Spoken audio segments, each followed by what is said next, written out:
a podcast to honor the gods. This better come with a sacrifice. Dave X Media. I'm Christina Kahn. And I'm Leela Hilton. And this is Burned Before Reading, the podcast about literature. Here we are again to talk about the terrible writing we did when we were younger and discuss some other cringy literary topics.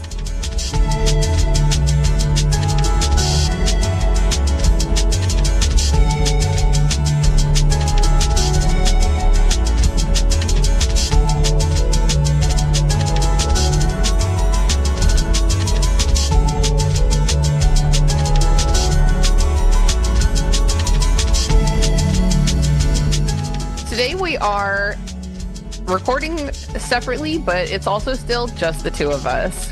Just the two of us. Tina, did I just say the old intro or was that correct? That was the new one. Wow, look at that. Your brain is working on it. Yeah, your brain is working on normalizing it. Oh my God, it's happening. I know. Okay. I know. One day you'll even have it memorized by heart. And not even just you, me too, because I can never remember that I'm supposed to say the shiterature part. Shiterature. Oh, Leela, what has been cringing you out lately? Well, you got to tell them why you laughed so. Because just before these words that you're listening to, there was a mighty struggle. A struggle between me and the technology in my home. Yes, I see the irony that we did not know at the time of this conversation how bad my own audio quality would turn out to be. I'm investing in new cables. It always makes me feel, it reminds me of like the good old days when podcasting was like new and fresh to me whenever we experienced tech issues. I'm like, oh, to be an explorer in the world of podcasting. Well, that's a very positive spin. There's our spin doctor. No. Yeah. It's annoying. It's like my computer and audio often do very fun. They do weird things, and sometimes there's like a normal explanation. Like this time, I think kind of there was a normal explanation, and sometimes there's not. Like when my computer will just lag and my audio will just lag. Yeah. Oh God! Don't even bring that. We're not even bringing it up. Just stop. Knock on wood. And it's just frustrating. Technology issues are very frustrating to me, and I don't trust my own ability to address them in a timely manner, which is fair. So, yeah, that's pretty much... For me, it's like cars and computers are two things where I spend so much fucking money on you. I don't understand you in the slightest. Yeah. When you don't work, I'm livid. I'm absolutely Because I feel like mad. an idiot. I feel like a poor idiot whenever those things don't work for me. Yeah, and I'm like, all this money for what? For what? Exactly. I got my little Burn Before Reading mug from our so cute. merch store. I'll link it in the show notes. I love it. Yeah, I love it too. I'm drinking tea. This is not a big enough vessel for me for coffee. Yeah, for coffee. Okay. I have an army of large mugs, and by an army I mean three large mugs. Those are for my coffee. A clique of large mugs, if you will. Click. Yeah, exactly. Yeah. They're best friends. They gossip about the other less cool mugs. Oh, yeah, and the ones who don't get used, they're like really sad.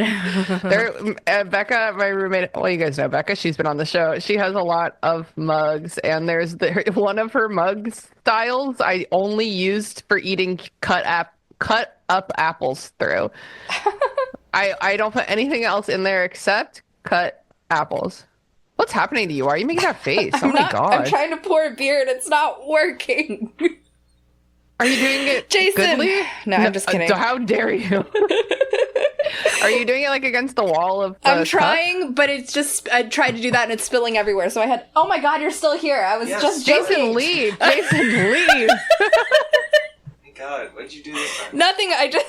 It was a joke. It was just a joke. Goodbye. It's funny because whenever we have a tech issue, Leela, stick around for I'm like, an hour or well, so? Leela, No, is your you microphone can go. plugged in? And she's just already calling for her husband. I spilled beer all over my pants. It's okay. The cringe is everywhere. Look I around know. you. The air is cringe. Oh, the air is cringe and poopy because this is where What? they keep the bunnies, and by they I mean he, him, and I don't know why He, I him, misgendered. husband. Yeah, and the bunnies are back, and he's traveling to Greenville, North Carolina with them. So, Oh my god.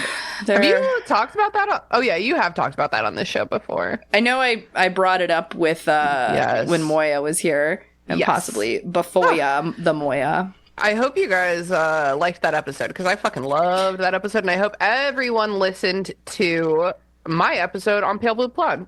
Pale Blue Plod. It is Pale hard Blue Pod. to say. We love you, Moya, but I do also struggle with that. I think we she's both probably really good at it by now. Yeah, I think both of us said pale blue plod when It reminds me of my friend Sarah has a dog named Pluto, and they call him Pluty Whoop. Pale Blue Pluty Whoop. Oh yeah, I liked that the beginning of that of your pale blue pod. God damn it, of your pale blue pod episode when she asked what your favorite equation was. You could hear the panic in your voice. I was like, I don't know what I would say either. And here's the thing: I listened to her show. I could have known that question was coming my way and prepared, but I like to do things off the cuff. Well, I Keep was it- it off the cuff of my pants. It's by the seat of my pants / off the cuff. We keep it fresh. We like to keep it Keep fresh. it frosh Very fresh. from You like- frosh. I also forgot to mention, I think it was last month, I guested on our friend's podcast, Mysteries in the Machine, which is a Scooby-Doo podcast. And I went on to talk about, they're covering like iterations of Scooby-Doo chronologically. So I went on to do the new Scooby-Doo movies, I think is what they're called, but they're like not movies. They're not the new, it's called, it's a TV series called the new Scooby-Doo movies or similar. Okay. You know what? I'm just going to get a fact check on that. I'm just going to get a fact check on Yeah. the Scooby-Doo Not what movies. I would have called that, but that's why I'm not a Yeah, it Scooby-Doo is. creator. They're called the new Scooby-Doo movies. And they're not from movies? it's from the 70s, and they're not new or movies. Maybe movies meant something different, like, oh, it's a moving picture. They're movies. Well, they're like 45-minute long episodes, so I don't know. But anyway, I had a lot of fun on that show. It's a lot of fun if you're into Scooby-Doo. If y'all remember our friend Charlie who came on the show, they're one of the hosts of that. Charlie came on to talk about Claire the Nerd. Do you remember that? That's a throwback. Oh, wow. I yeah, know. that Remember is a Claire throwback. the Nerd? Barely. I barely remember anything anymore.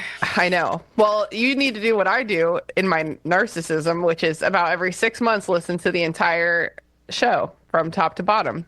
Yeah, I like to know hard like for what me. path we're on. If people are like binging it, I want to know like what the story has been so far, what the narrative is. I see what you mean. You mean like back when like sometimes you like look through your Instagram to be like, oh my god, if someone just became friends with me, like, Yes. what Oh are my they God, looking I totally at? do that. Yes.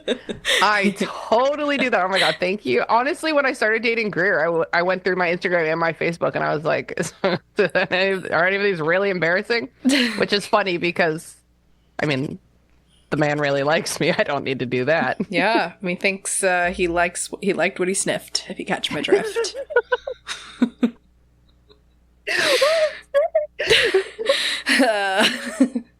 Yeah, I think that's an original. That's an original. It's an original. Tina, what's been cringing you out lately? I'm glad you asked, and I've come with receipts. Okay. Leela, I've already told you all of this, so just act surprised. Okay, you got it. Per usual. Are my windows closed? Okay.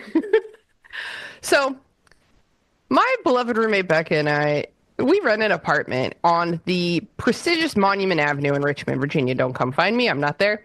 These houses on Monument Avenue were like very large mansions that were made like around the turn of the century and then almost immediately made into separate apartments. So it's like a really beautiful house fronts, but like almost every single one has been converted into apartments because the ones that aren't are multi-million dollars. It's like untenable. So there are 4 units in my building. There is, me and Becca have the large main floor, with our 3 cats. There's 2 apartments on the second story. Now I'm like, can they hear me? There's 2. Obviously, it's about to be a neighbor tale. There's 2 apartments on the second story, and there's 1 up top, I believe. And we basically don't know our neighbors. We don't really talk to them. We're not like staying here long term, and we just failed to become friends with them. But we're nice. We're very nice girls. And Leela, you may remember that on your birthday, we were enjoying use of our back patio, which is like off the back of our house, off my bedroom. Arguably, like, kind of like the best feature of the property. Yeah, it like for sure was a huge part of why we picked this apartment. We got a text at 10:30 p.m. on a Saturday from an adult man whose name I do not have saved in my phone. Well, first of all, important context, we have a whole building group chat to be like, did you guys lose water? That was a fun thing that happened a couple months ago. Oh, the whole city lost water.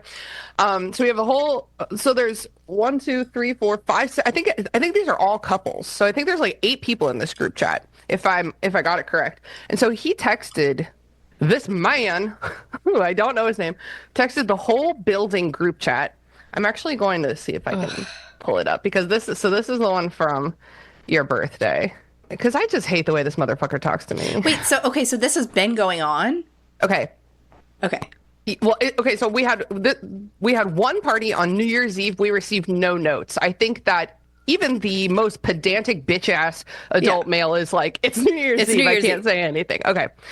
But then on your birthday party, we got a text at 10:08 p.m. from a human adult male. And by the way, this wasn't like a Tuesday night. I believe it was a fucking Saturday. Yeah. Hey, not sure if the noise travels elsewhere in the house, but it is extremely loud in our unit right now from whatever is going on the back patio, and when the door slams, it shakes the entire unit.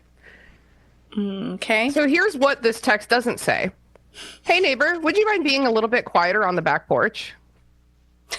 I do not respect a bitch who cannot just say what they mean. Say what you mean. Say what you mean. Hey neighbor, who I am on friendly terms with because I've never spoken to you before, would you mind being a little bit quieter on the back patio?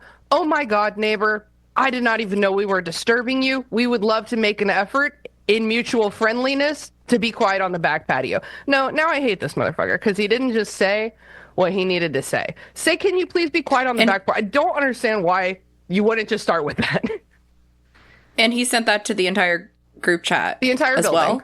The entire building. Oh my God. Yes. So this always happens when I'm a little bit drunk. So I said, yeah, goddamn thanks for letting us know. We'll make an effort to be quieter. So sorry about that. Which is not something he asked me to do. As a reminder. He just kind of like complained to the whole group chat about you passive aggressively. Yeah, like the chat that I'm in. Okay. So then on this past Saturday, a couple days ago, Becca and I had gone to a concert with some friends. Remy Wolf, it was a lot of fun. If you can catch her on tour, please do. It was a great show. And we were having a good night. And then we came back to our house with our friends Josh and Frank. They've been on the show before. Remember, Josh wrote that article in his college paper about how much he loved Frank when they've been dating for like 1.2 months. But really Beyonce. Yes, thank you. And he was obviously on for our legendary Twilight episode. So there was 4 of us on the back porch. And like, I'm sure we weren't like whispering, but we also weren't raging. There was no music. We like weren't really going in and out. We were just like talking. And he sent this at 12:01 a.m., which I'm sure Courtney pointed out, I think, or maybe Becca pointed out, whatever. Somebody in the fucking girl chat where we were roasting this motherfucker said, he was waiting for it to be technically after midnight. So, yeah, you know what I mean? 1 second after midnight. 12:01 a.m. Just a reminder, the noise from the back patio travels directly into our unit. And while our leases do not have explicit quiet hours, there is a clause in the lease under rules and regulations stating tenants are not to interfere with neighbors' quiet enjoyment. It's the very first rule listed in Section 2 as a reference. The very first rule. This man has still never just asked us to please be quiet. He's the meme of that guy going on all the stairs, but he goes straight to citing the lease instead of just saying, hey, neighbor, can you please be quiet? It's keeping us up. We would never want to do that. We don't want to keep you up. We're drunk. Yeah. So what happens is Becca and I are both pretty stoned, pretty drunk. It takes the life out of us instantly. We both are just like, oh, I guess we'll go inside. Yeah. So we go inside. Josh and Frank leave because they're like, these stone bitches don't know what to do next. So then we went to bed. Night was over. The next morning I woke up still livid. Yeah. I'd be like, Because, wait a second, what the fuck? I don't, that's the thing. If I had been like sober, I would have like had the fortitude and like the wherewithal to like construct a good text back. But we're drunk, so we just capitulate. Okay, but I woke up still mad the next morning. I was like, this motherfucker cited the lease instead of making a polite request. Like, what the fuck? That was so much effort. He had to go look that up. Yeah. He had to go look it up instead of just saying, please. And also, note that there's 2 full months in between these events. It's not like we're constantly ruining his life. Like, 2 full months. You can't ask us nicely 2 full months apart. I'm sorry. I'm obviously so heated about this. Nothing bothers me more than people who cannot just say what they mean. It drives me crazy. So the next morning, I get up. I text him and Becca in a group chat. Make it a smaller group chat. Good morning. Sorry for the way noise travels from our back patio to your apartment. That must be frustrating. We totally feel the same when we get noise from the apartments above us. Them. In the future, feel free to just say, hey neighbors, mind keeping the noise down? You don't need to cite the lease, as we are not fighting against your wishes and we don't want to cause any problems. Just asking nicely will be more than enough in the future. Cunty smiley face. Like, not the big smile, but the small smile, you know? We can't promise not to use that space because the patio is an important part of why we chose this apartment, especially in this nice weather. But we can promise we don't want to make anyone angry. So again, 3rd time. Just a kind request is fine in the future. And feel free to use this chat. The whole building doesn't need the alert. By the way, can you please remind me your name? I don't have it saved. Thank you. Looking forward to improving our communication and respect on all sides. Very good. And he never answered. He never answered? No, it's been 2 full days. He has not answered. You know why? Because he's a fucking bitch ass. Well, I will say Becca doubled down. I feel like that would have been enough, and Becca did double down after that. Becca did double down. She was like, everybody be slamming the door when they leave this apartment, and that wakes me up every fucking morning. You don't see me citing Lalise about it. She said it's so much nicer than that. Yeah.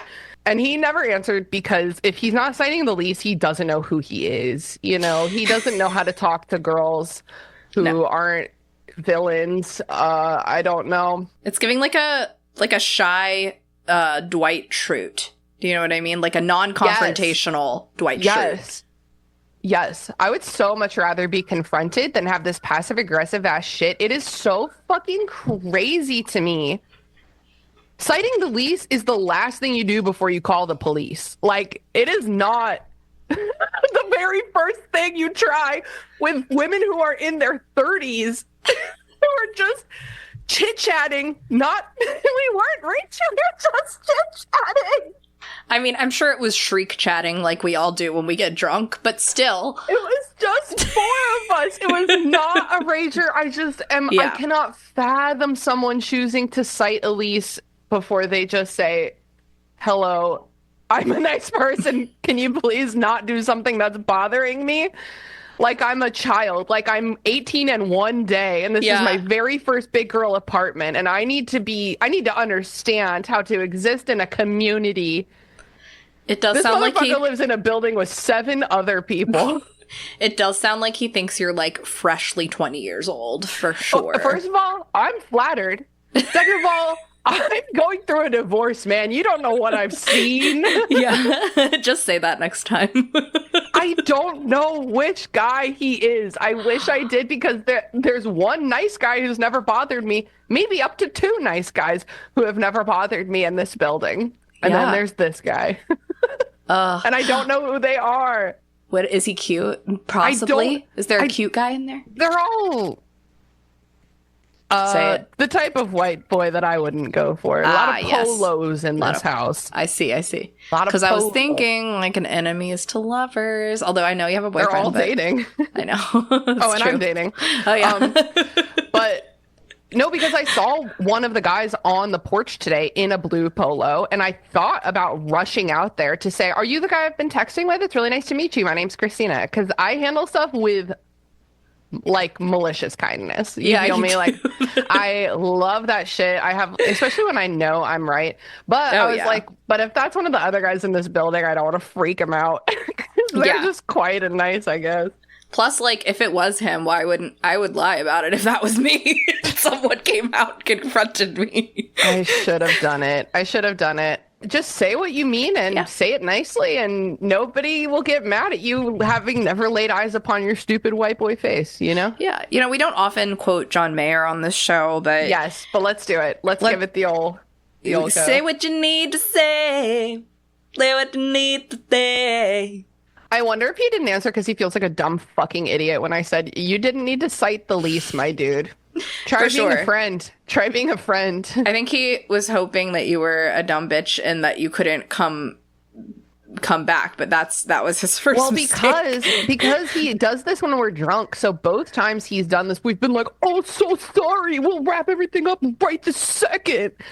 Yeah. But the next morning, I'm always livid.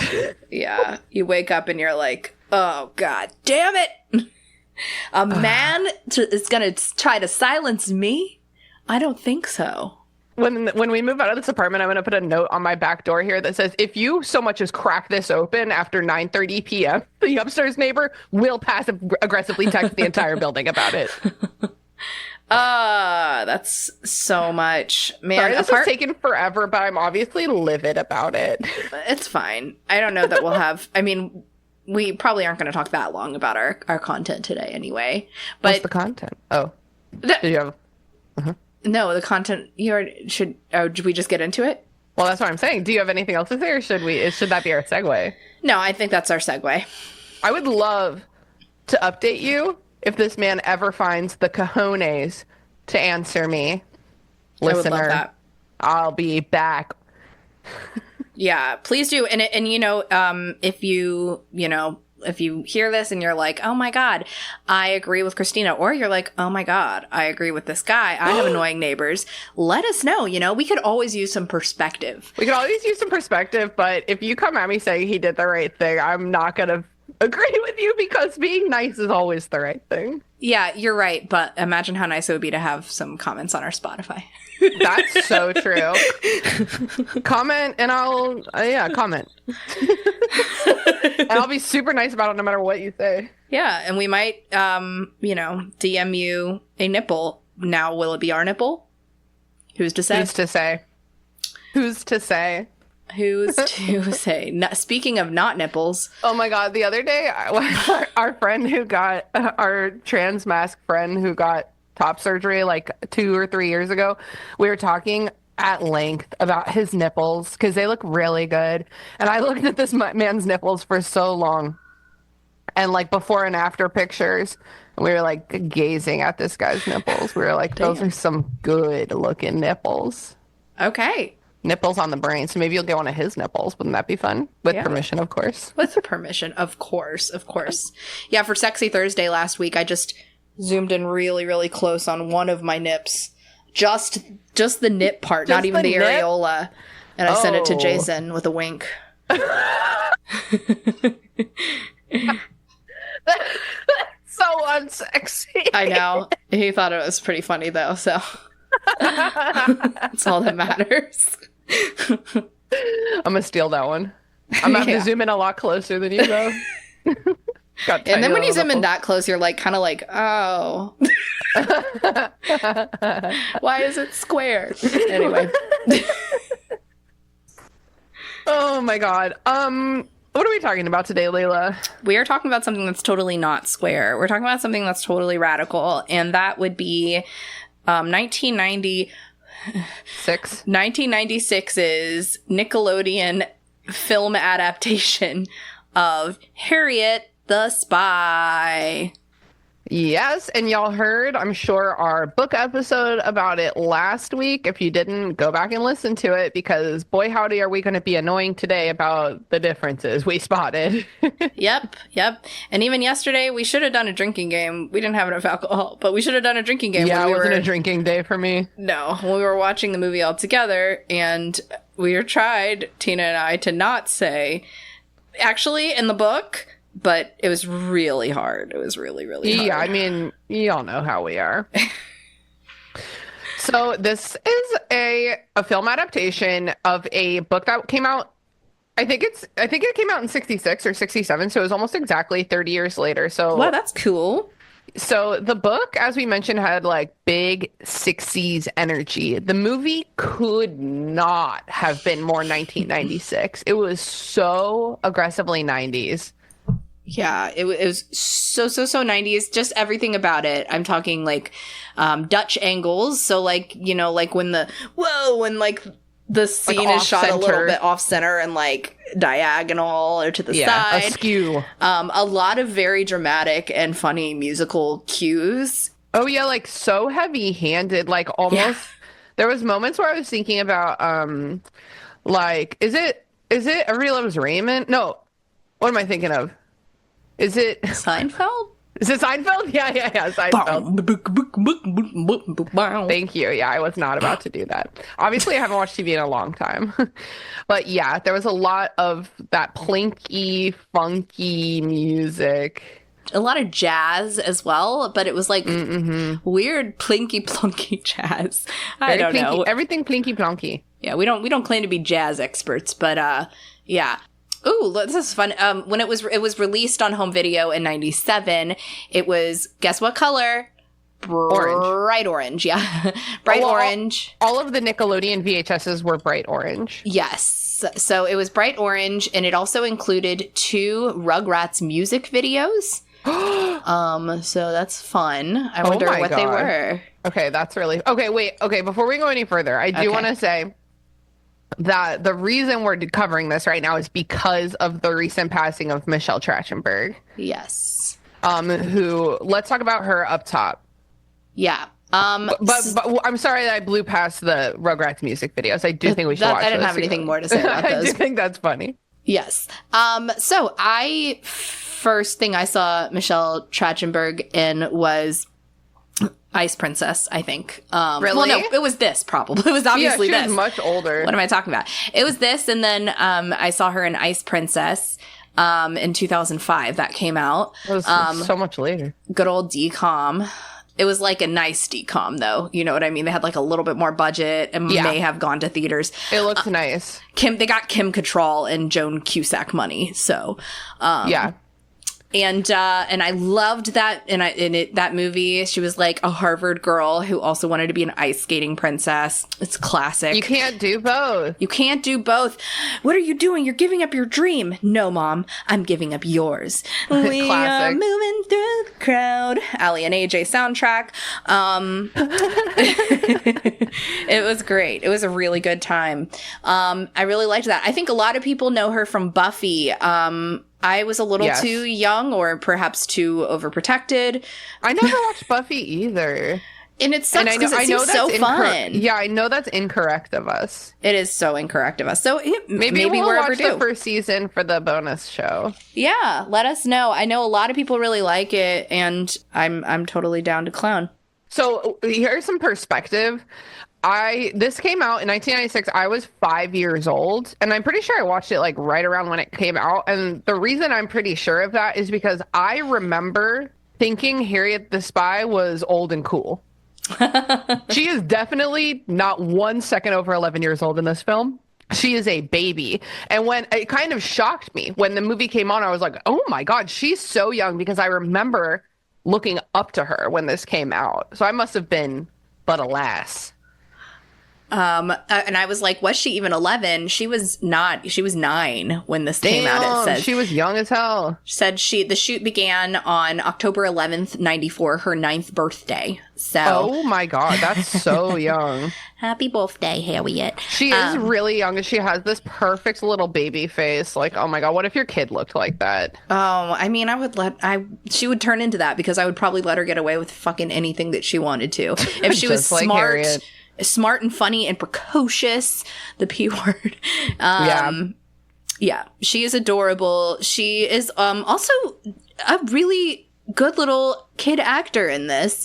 You know, it's hit or miss. A lot of times they cast these kids because of how cute they are, and then, they can't really deliver a dialogue. But we've all seen Harry Potter.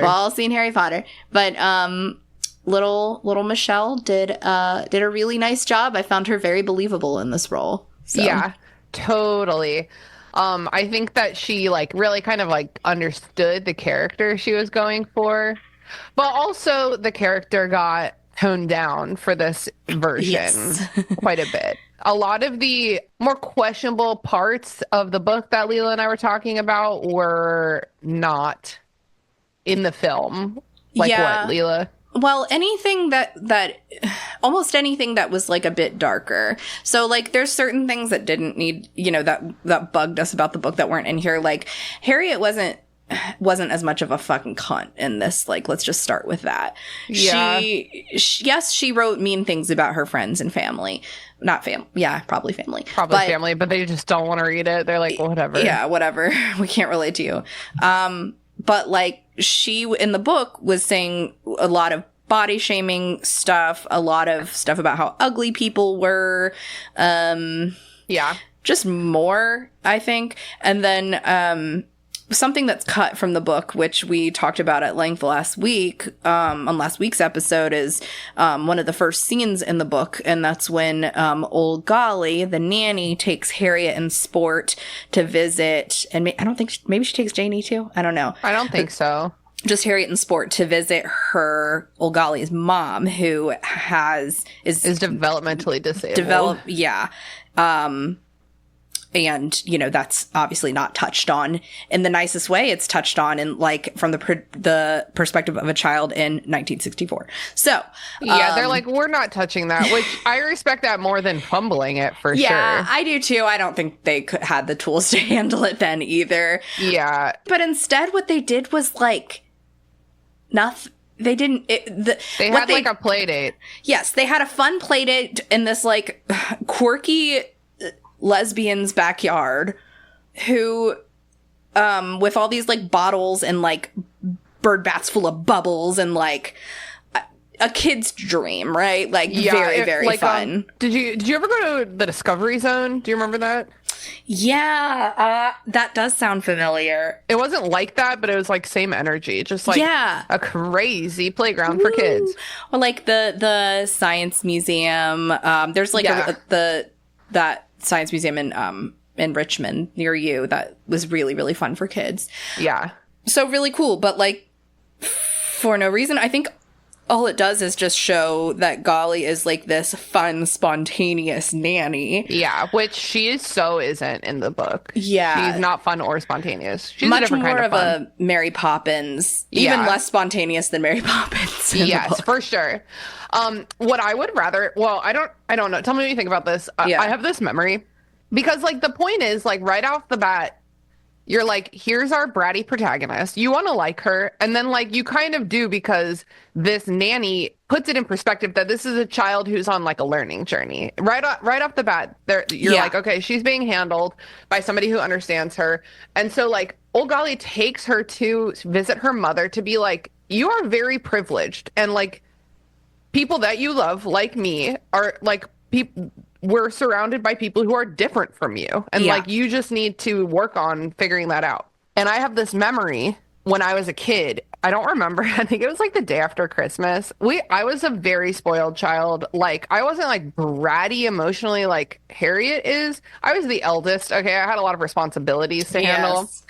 But we were just very physically spoiled. We had a giant house. We got all the presents every Christmas. We just had a lot of money. I mean, granted, my family was falling apart, but I didn't know that. I was too busy playing with my American Girl dolls. So I guess one year my brothers and I had like a very bratty Christmas, and the next day my parents packed us up in the car and drove us into DC to show us where the homeless people camped. To be like, there are people who don't have homes, you fucking bitch. Like, there are people who sleep on the sidewalk. Are you still going to cry about your fucking toy, basically? And I don't think that went over well. I think we were all pretty bored in the car. But that's like an example of a way they could have like dodged the like mental handicap of Old Golly's mom. We weren't really talking about unhoused people back then the way we are now. It like wasn't as hot button of an issue. We weren't yet trying to respect them the way we really are now. So I think that makes more sense for like of the times. I wish they'd done anything like that, you know? Yes. Anything to give her a little bit of perspective. Like you said, to show us that, oh, okay, like this is a little privileged girl from the Upper East Side who has like never met a poor except for sport. Exactly. But sport's different. Yeah. Sport's the exception. Yes. So that would have been good because instead we kind of get nothing. We just get like a fun playtime where no one learns anything, and it also doesn't do anything to set up the plot of the story. It also doesn't do anything to explain anything about like Old Golly and Harriet's relationship at all. You know, it's just I'm not like a regular nanny. I'm a fun nanny. That's like the vibe it gives. And that doesn't teach us anything. Totally. And I do feel like we don't learn nearly as much about this Old Golly. No. And obviously, okay, we know, adaptations from book to film, there's so much that you have to cut out, especially in like a children's movie that can only be like a tight 90 minutes, if that. Okay, but also don't forget how easy it was to read this fucking book. Right. But, so we're not going to get in the in-depth details about like how close they are, about how, how much Harriet looks up to her and how special their relationship is. But it would have been nice to see a little bit more of that as well, so that we could feel a little bit more sad when Golly leaves. Yeah. Did they call her Old Golly in the movie? I feel like they only called her Golly. I think they called her Golly. I think little Michelle didn't even understand, and she kept calling her Gully, like Fern Gully. Oh my God, that's really cute. It's okay.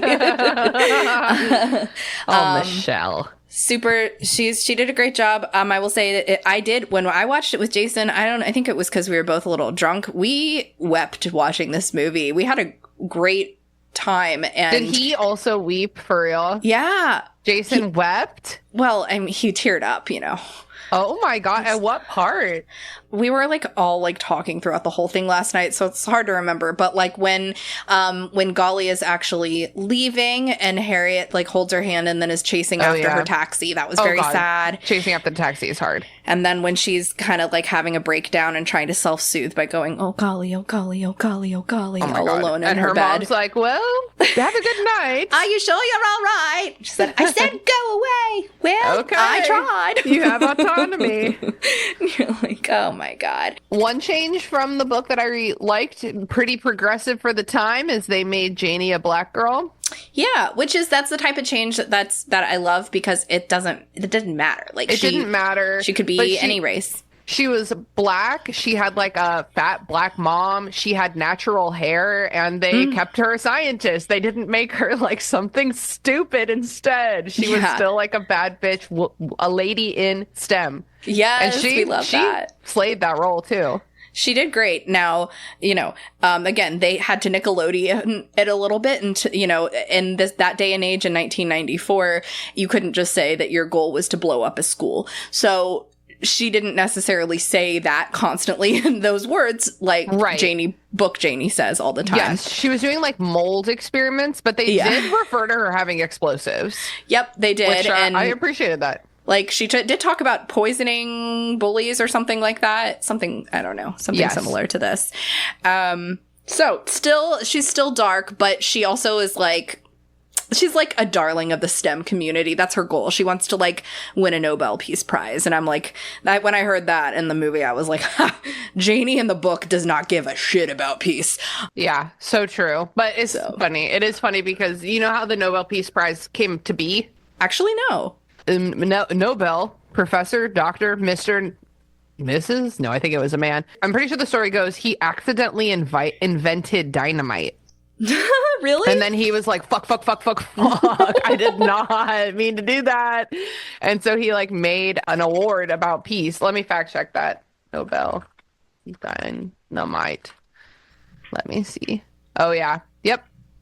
Exactly. So since you just mentioned that they had to Nickelodeon this movie up, I'll bring it up. Okay. The foot problem. Yeah. So I will start by saying Dan Schneider was not involved in this film at all. Even though it really has that flavor. Like, it really does. It's really clear to me. Okay, so the foot problem is that there's mad foot shots of children in this. And, like, feet are not inherently sexual. No. However, for those who don't know, there's been a huge fucking problem with Dan Schneider, other individuals who were working in classic Nickelodeon, like for during this period and like for 10 years after this, that included child sexual assault. And the feet were very much part of that for specifically Dan Schneider. And so like what's really clear to me is that his artistic footprint. But I know was like in the branding of how Nickelodeon filmed at the time, and we were not looking for those kinds of things at the time. Nobody was like, this is weird. It just was like, ooh, stinky feet. Like, it was stinky feet. It was like just like the slime thing. It's like, this is gross and fun. Yeah. But there are, I think, like gratuitous foot shots to the extent that they added a foot plot line. Describe it. Okay, so it's kind of like a cute little 90s version of a blood pact, sister. A blood sister. So Harriet draws like with a purple gel pen on her bare bottom of her foot. Wow, barefoot bottom. And then like presses it against against Janie and Sport's feet to like share a tattoo. Kind of cute, right? Like it's the kind of thing you would do as kids. Yeah, like if my kid do that, I would be like, you're so clever. I love that. Like I think I remember drawing like a heart or a flower on my thumb and then like stamping it to my best friend. But they do that, so that's the kind of their little like pact. And so Harriet like sticks her foot out of the top and makes sure not to wash it off. We get a really You mean it sticks right out of the top of the bathtub? Yeah, right out of the top of the bathtub, and we get a really clear shot of it.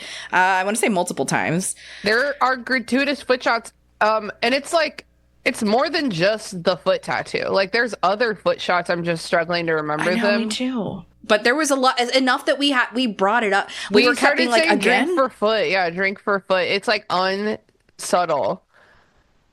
It's just weird. It is just weird.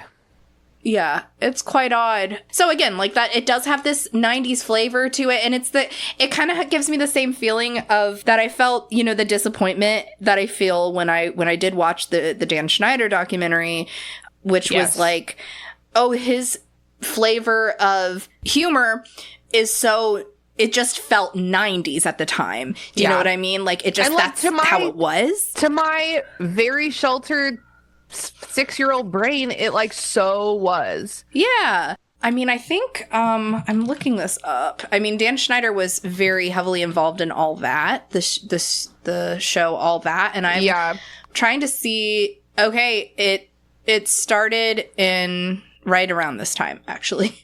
So he was probably there. He was not working on Harriet the Spy because he was working on Good Burger. Good Burger. Okay. Yes. Which I would be interested to learn how much feet is in that. But Me too.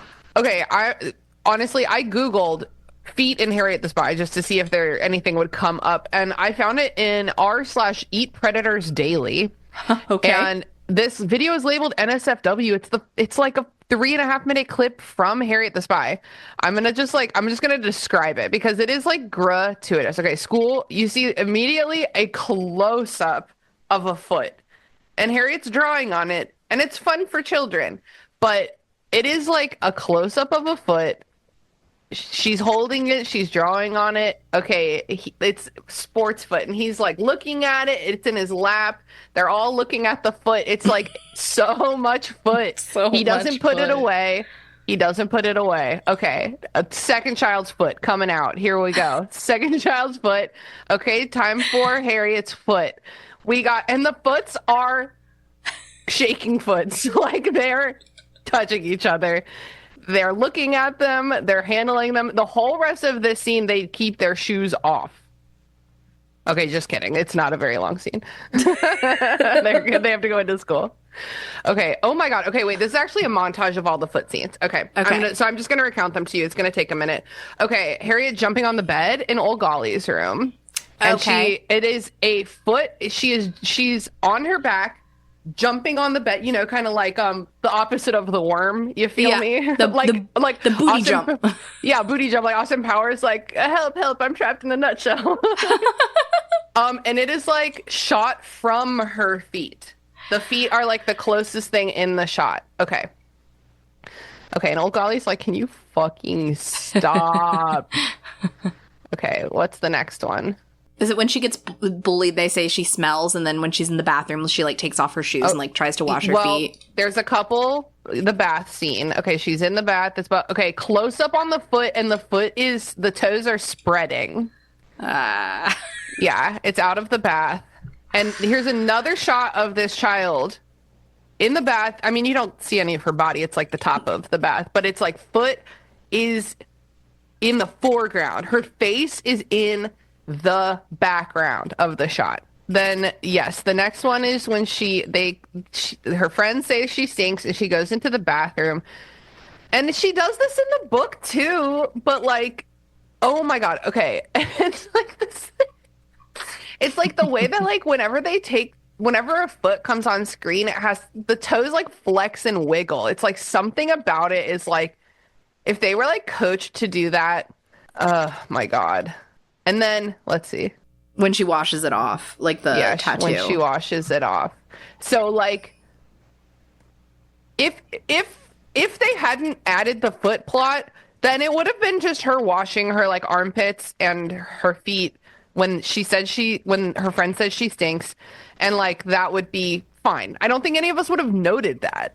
No. They added so much additional gratuitous foot shots, and they're not just like this is a foot on my body. It's always, always, always the bottom of the foot. It's happening right now, right before my eyes.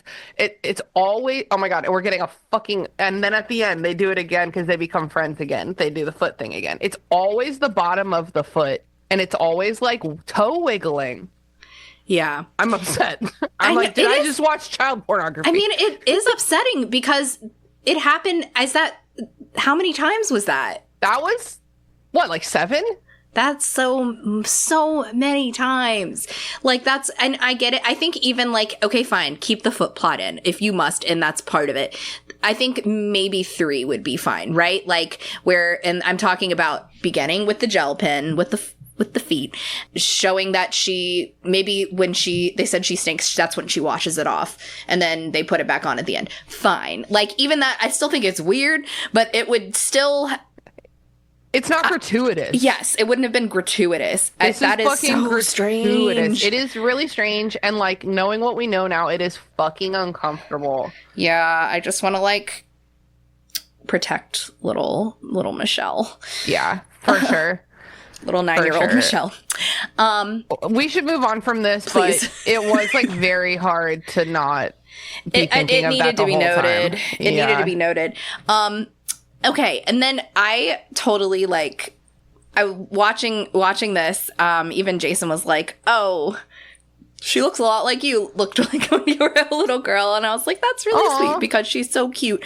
My teeth were much more fucked up than hers. I got those really? Appalachian. She's got, like, cute little buck teeth. Yeah, but I got those Appalachian jeans. They were this is after braces, if you can believe it. So they're strong. No, I feel you. I have fucked up after braces teeth myself. Yeah. But she's so cute. And okay, so then let's talk about maybe how other differences with the characters in the movie versus the book. there is no cook character, and I thought that was sad. I thought it was sad too, because the scene where Harriet, first of all, has to make her own tomato sandwich, and I gotta tell you, that's the most disgusting thing I've ever seen. She cuts. It's really not. She cuts the tomato with a butter knife, and I just can't recommend that. Yeah. It all squirts out, and I think that like just the difference in like how people talked about class maybe between the 60s and the 90s, you just like families like that just like didn't have her need a cook anymore, even though I think you could have pretty easily just stuck one in there. But I do feel like it's less common when the film was made. What do you think? I think you must be right, because it may have been a thing that they cut to try to make the family a bit more relatable, which I understand. But it was in the book, it was nice because there's still another layer between Harriet and her parents having to interact with her, versus in the movie, her mom's like, really? Another tomato sandwich? And in the book, they're like, I don't know what this fucking bitch eats. Who knows? Yeah, for real. Couldn't tell you. I think that the movie took out like every nice moment with her parents. I like hated them less, but I also liked them so much less. They just were kind of like more annoying and like snivelly to me. Do you know what I mean? Just weak. Just weak.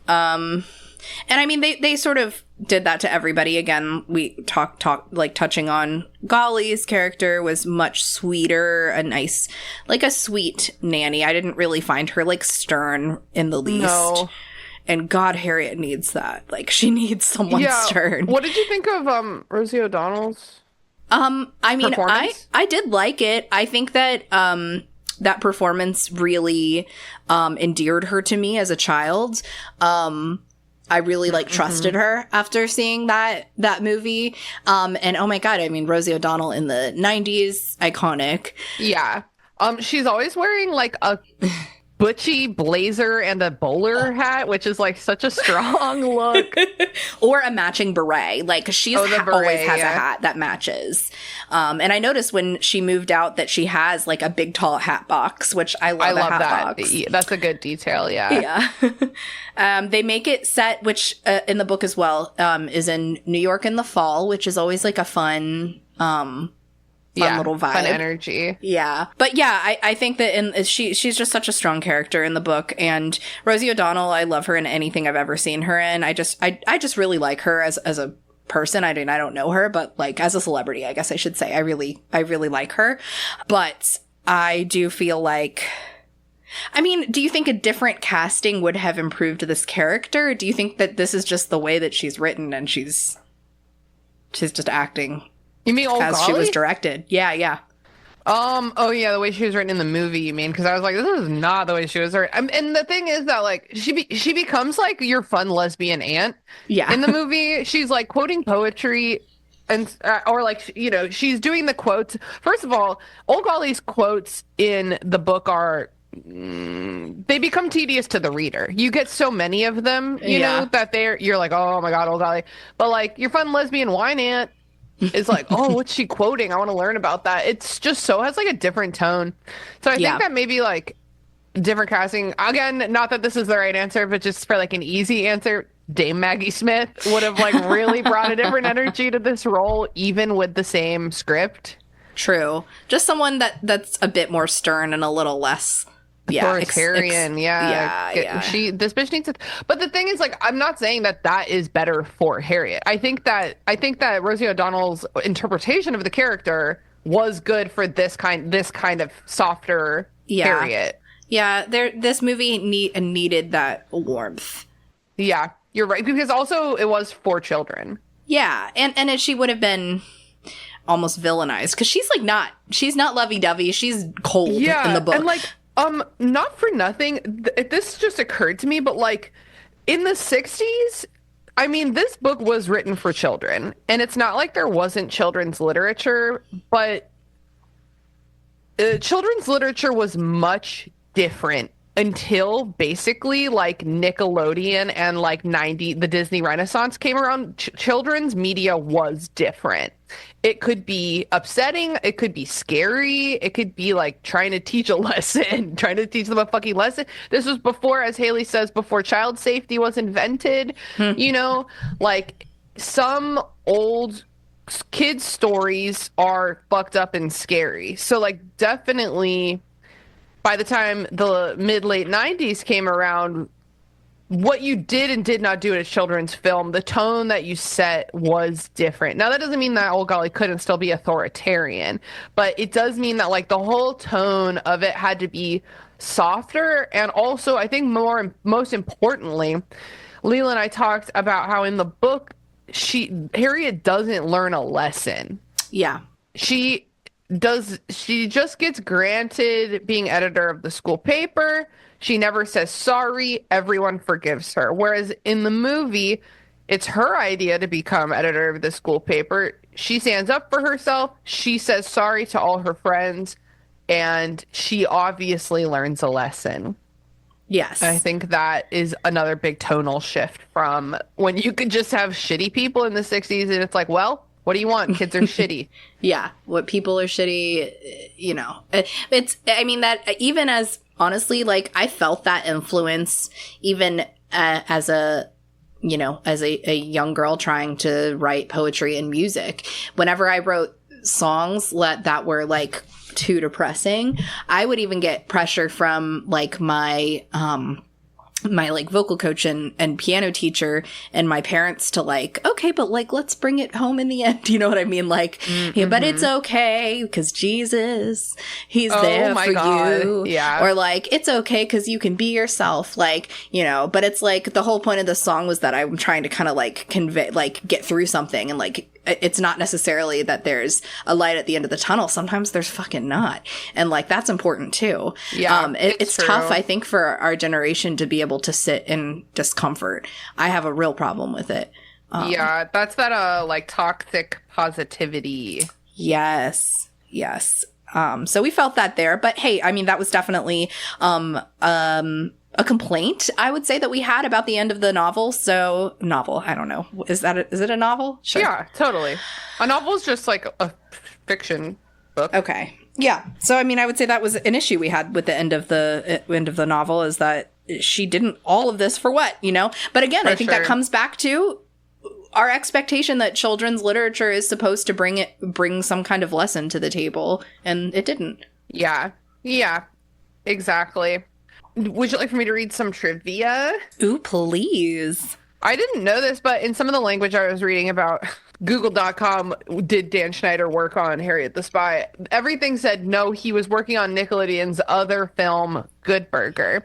And I read that in like 6 different places, and I thought that meant that they were making these 2 movies at the same time. But even more so, what they meant is that these were their first 2 films, period. Oh. Nickelodeon's first feature films, they had one targeted toward a slightly older audience, Good Burger, and a slightly younger audience, Harriet the Spy. Okay. This was their first 2 like Nickelodeon Studios movies. Yes. Okay. Exactly. That's very interesting. I know. Oh my God. Do you remember what we were talking about? What this reminded us of when we were watching it? No. Another Nickelodeon show. Yes. Oh, Hey Arnold. Yes. It says many theatrical versions included the pilot episode of Hey Arnold as a short before the film. Did that come out the same year? Wow. Oh, I wish we had been able to see that right before the film. Okay, wait. Harriet the Spy release date. Okay, so Hey Arnold came out October 7th, 96. That was exactly math 3 months after this. Wow. Isn't that cool? Yes. That it is cool, and it makes sense. Yeah, it's very tonally similar.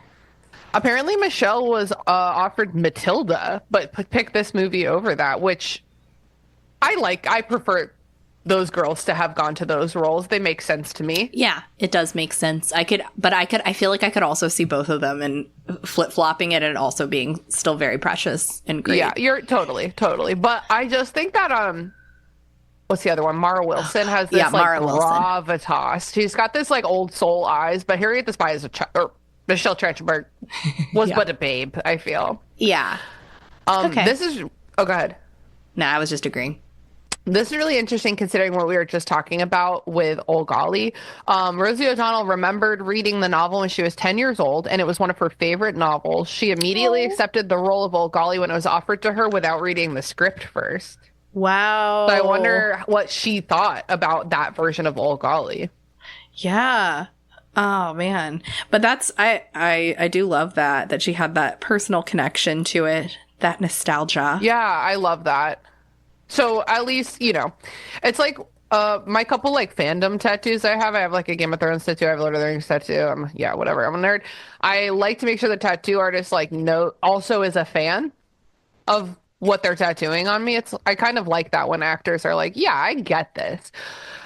No fucking Michael Gambon bragging about never reading the fucking book. Shut up. Shut up. That doesn't make you cool. Oh, apparently Michelle and Mara went to the same middle school.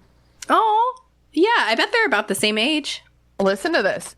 They attended the same middle school in Los Angeles. Wilson said she pulled Michelle Trachtenberg aside one day and asked, "Are the kids here mean to you?" In tears, Trachtenberg... Oh, wait. Vice versa. Trachtenberg was asking Mara Wilson this. Trachtenberg asked Mara Wilson, "Are the kids here mean to you?" In tears, Trachtenberg continued, "Because they are to me. They call me Harriet the Slut, Harriet the Bitch. This girl's 10. Harriet the Bitchy Spy. So much worse. They never stop." And then Mara Wilson would defend her. "She's not. She's really nice." Oh, I know. Makes me want to cry. Kids are so mean. I'm just going to keep reading because it's so sweet. Wilson couldn't reconcile the names being thrown at Trachtenberg with the Michelle I'd known, the one who was never anything but warm and kind. Wilson had never seen Michelle cry before the day she confided in her at school, which led to her to the realization so much of being a child actor is about making everyone happy. It felt cruelly ironic to be so hated when our raison d'etre, oh my God, can you tell I'm studying French right now, was getting people to like us. Wow. Well, I love that they were there for each other. That's so sweet. It makes really me cry. Sweet. We should totally cover Matilda book and movie. Yeah, I would love to. Michelle Trachtenberg did some spying in real life when she was slightly younger. Okay. Any details on that? Nope. No details. That is all the trivia. And it tragically, the final trivia is Michelle Trachtenberg passed away in February 2025 at age just 39. Rest in peace, princess. Ice princess. I didn't really think about her a lot because I didn't watch Buffy, Gossip Girl, like all those teenage girl shows that she was on. I never watched any of them. So I didn't think about her for a good 20 years after this movie came out. And before she passed away, but I always liked her. I always thought she was just like a really pretty girl and like a good actor. I always really related to her because she also has big teeth like me. Oh, yes. The teeth. Was she also in Inspector Gadget? See, I don't know because I feel like I don't know if they came out around the same time, but I definitely watched both these movies at the same time. Yeah, she's his daughter or niece or something. Whatever. Yeah. Something. Precocious little niece. That's so stupid. Let's watch that stupid movie. Okay, let's do it. It's gonna be so bad, but so funny. I would love to see Matthew Broderick try to take that role seriously. Yeah. Do you have anything else to say about Harriet the Spy the movie? I'm trying to remember if there was anything else that we were like talking about throughout. Other than just like, oh my gosh, she's so cute. Yeah, it was a lot of, oh my gosh, she's so cute. All the kids are really cute and sweet. And pretty good actor. Sport. We haven't talked about Sport enough, but goddamn, that child is adorable. He's so cute. He's got the classic little like haircut, Jonathan Taylor Thomas haircut. Yeah. With like no volume, just like flat stuck to his face. Very like California, even though he lives in New York. It reminds me of California. That look, yeah. The boy from Hocus Pocus. Yeah. He wasn't quite as cute as Thackeray. Oh, wait, who? The other the guy, other one? the 90s guy. The 90s. Ew, what? Yeah. Thackeray Binks, didn't he have a ponytail? I think he had a ponytail. Maybe I'm wrong. I think maybe I just liked him because of his puffy shirt and English accent. He's in cat mode most of the time. He has full body black fur. One thing that we didn't, not that this really matters that much, but we did note during the viewing that there's a family in the book who, the DeSantis, who are Italian, and the film made them Chinese. And we said that that's probably because in the 60s, Italian were kind of still people of color. Yeah. Old school racism. Yeah, but I liked the change. Me too. Especially because they're like a big family, and like when Harriet's spying on them, there's always like drama and like yelling going on. And I feel like that's kind of like a stereotype maybe of like an Italian family, but in a Chinese family, it's like just an interesting detail, you know? Yeah. Okay, that's true. Yeah. And I noticed that the deli, or at least there was one right next door there in the same shot, was called DeSantis. So a nice little still callback to the book. I like we love that. an Easter egg. Yeah. Anything else? I'm trying to think if there's anything. Golly, should have been gay. She should have been gay. Her old Jewish boyfriend. I mean, that's an old nice Jewish boy is pretty close to finding a nice butch. But it's not the same. It's not the same. They have rules about pleasuring your wife. Much like the lesbians. I was like, where is she going with this? Feminine pleasure. Very important. I guess that's it. Shall we wrap her up? Yeah, let's do it. Let's put this one in the secret notebook. Oh, nice. I don't know. Was that good? Yeah. Sure. Okay. We will not be doing horny, sad, or just plain bad. Nope, not at all. Makes me glad. Makes me glad. And makes me a little bit sad, too. And sad. Because of Michelle and also the feet thing. Yep. Same reasons. All right. That's it for Burn. That's it for Burn Before Reading.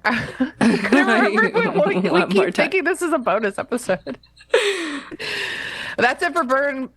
Oh my God, what the fuck is the name of our podcast? That's it. It's right in front of the fucking logo. Is right before my very eyes on this fucking teacup. That's it. That's it for Burn Before Reading. Until next week, remember, your cringe is part of you. But it's in a notebook labeled private, so don't share it with your friends.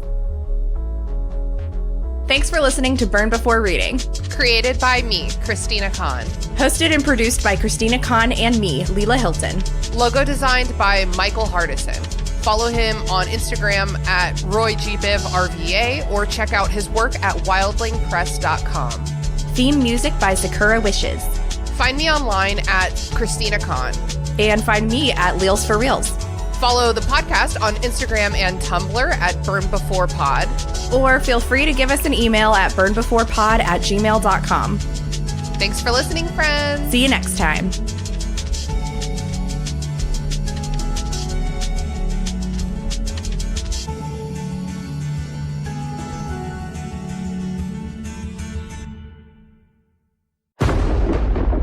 Dave X Media.